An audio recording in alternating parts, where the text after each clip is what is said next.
Hi, I'm Ben Simon, music director of the San Francisco Chamber Orchestra, and I'd like to welcome you to the Simon Says Show.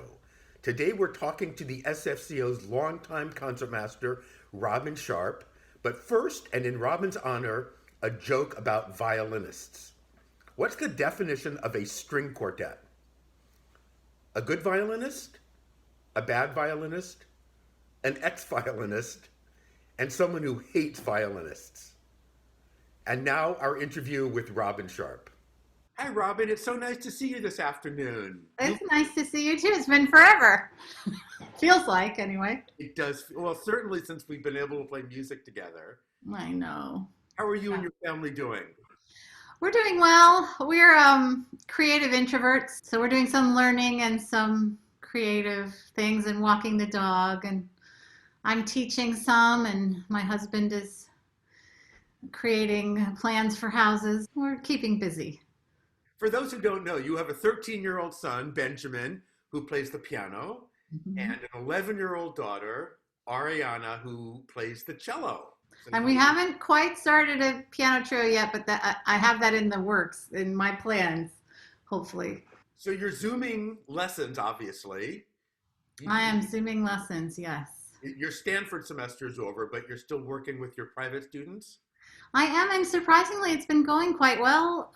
Once I figured out the audio and all that, it it's it's wonderful to still be able to connect and work together, and it's kind of a lovely thing to meet with my students. And one always shows me her beautiful pictures she drew that week, and I get to hear about what classes they're taking online or what they're up to or what challenges. Some have challenges.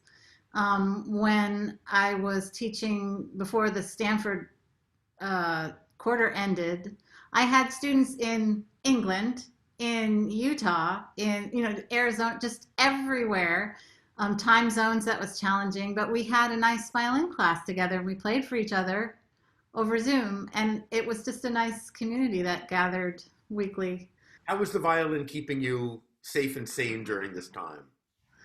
Well, I have used music to work through whichever emotion I wake up to that day, which is varied. Sometimes days, as we all know, are very challenging, and some days I'm on task and I feel okay, luckily, and everybody's busy, so those are easier days. So I've been using my violin to kind of just get in touch with myself, with my emotions, and then to share the kind of great time travel aspects of playing a piece from the 1800s or 1900s or 1600s, which I haven't done yet, but 1700s.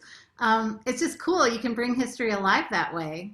If I have troubled friends or people that are having challenges or are sad or are fighting or, for justice, whatever, I can send pieces out to them, either privately or through Facebook, something to show my support or to give solace or to celebrate graduation or whatever. It's just, that's how I've been using the violin.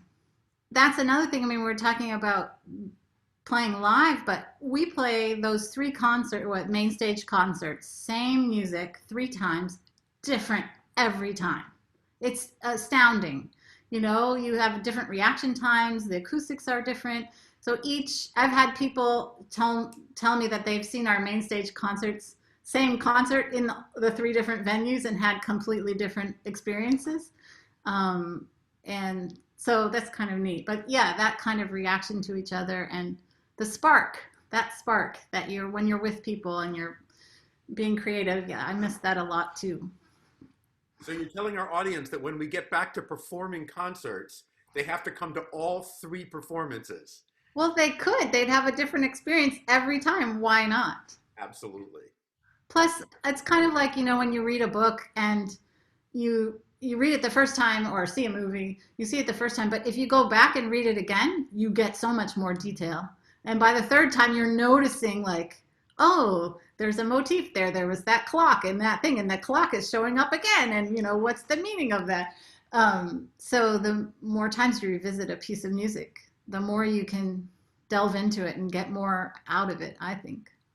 And we have Lark Ascending, hopefully, Vaughan Williams that I've been practicing, and I practiced it so hard, and then right before we were going to perform, we didn't get to. So that's kind of cooking in the back burner too. I love that piece. I love the Vaughan Williams Lark Ascending. We were going to perform that in April at our main stage concert.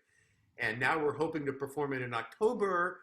But I promise you, Robin, if it's postponed again, it won't ever be canceled. We're gonna keep trying until we get you up there. Our Okay. our Robin playing a lark. I couldn't resist that. I know it's two birds for one, right? Killing two birds with one piece. Not killing.